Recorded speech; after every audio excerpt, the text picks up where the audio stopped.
Ei, gente, tudo bem com vocês, turma? Então, tá bom. Nossas lives estão um sucesso, né, gente? Tanto de manhã quanto de tarde, todo mundo interagindo. Tá tão bom ver vocês. Contando os dias ainda pra gente voltar ao normal, mas só de ver o rostinho de cada um de vocês nas lives já acalma o nosso coração que tá cheio de saudade, né? Pessoal, assim como em produção de texto, né, em matemática a gente estava relembrando aí as dezenas, as unidades, as centenas, né? Em ciências que a gente fez uma revisão, né, sobre o capítulo 2, nós faremos também uma revisão em produção de texto, tá? A Carol, junto com esse texto, junto com este vídeo, desculpa, está mandando para vocês também uma atividade para fazerem em casa, beleza? Então vamos lá, galerinha.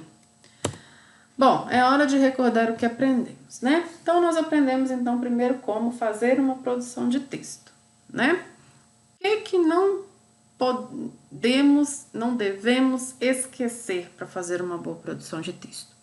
Uma boa produção de texto ela tem que ter o título, ela precisa ter o parágrafo, que é o espacinho da margem para o meio do caderno de 2 dedinhos.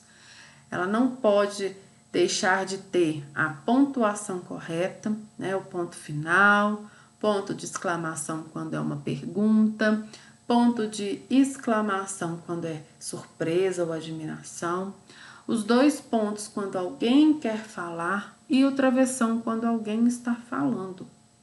Ok, pessoal? Então, essas coisinhas, essas diquinhas não podem faltar numa boa produção de texto. E, claro, o uso da letra maiúscula, né? No início de frase, depois de ponto, em nome de pessoas, de lugares, né? Então, tendo tudo isso, a sua produção de texto vai ficar boa demais, ok? E, claro, terminou de fazer a sua produção de texto, leia. Leia, aí de repente você escreveu uma coisa que não fez muito sentido, apaga, faz de novo.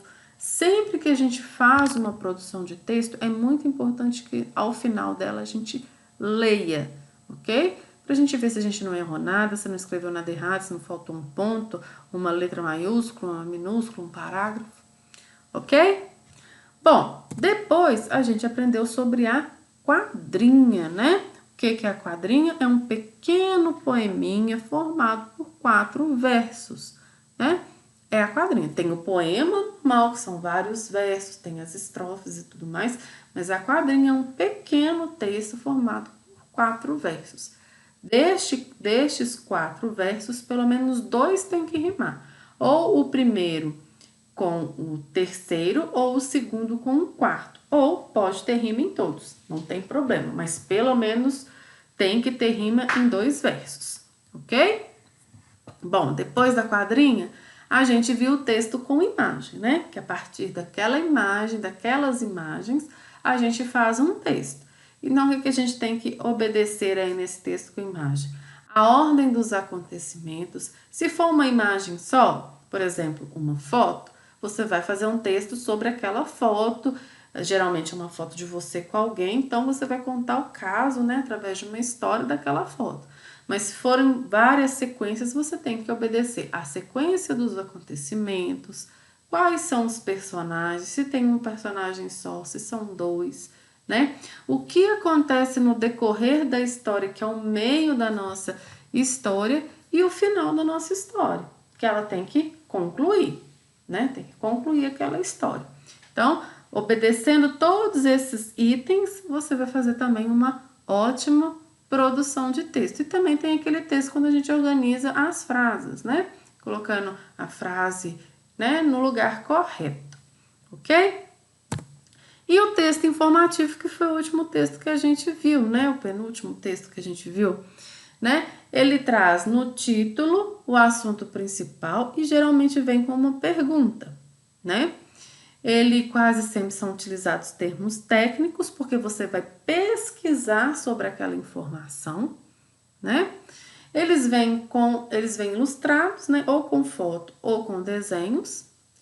E é sempre utilizado a fonte, o local de onde você retirou aquela informação, né? Porque não foi totalmente escrito por você. Você tirou a informação do que você escreveu em algum lugar. Você pesquisou em algum lugar, num livro, num site, em revista, não sei. A fonte que você usou, eu não sei. Mas você utilizou para poder fazer o texto. Então, ela precisa conter, porque não é um texto totalmente escrito por você.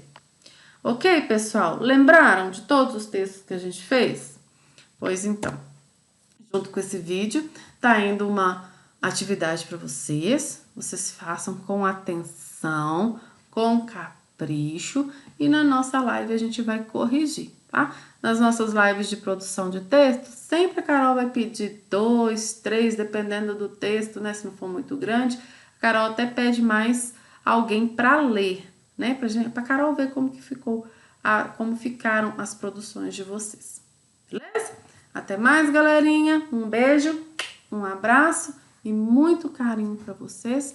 E até a nossa próxima aula. Tchau, tchau.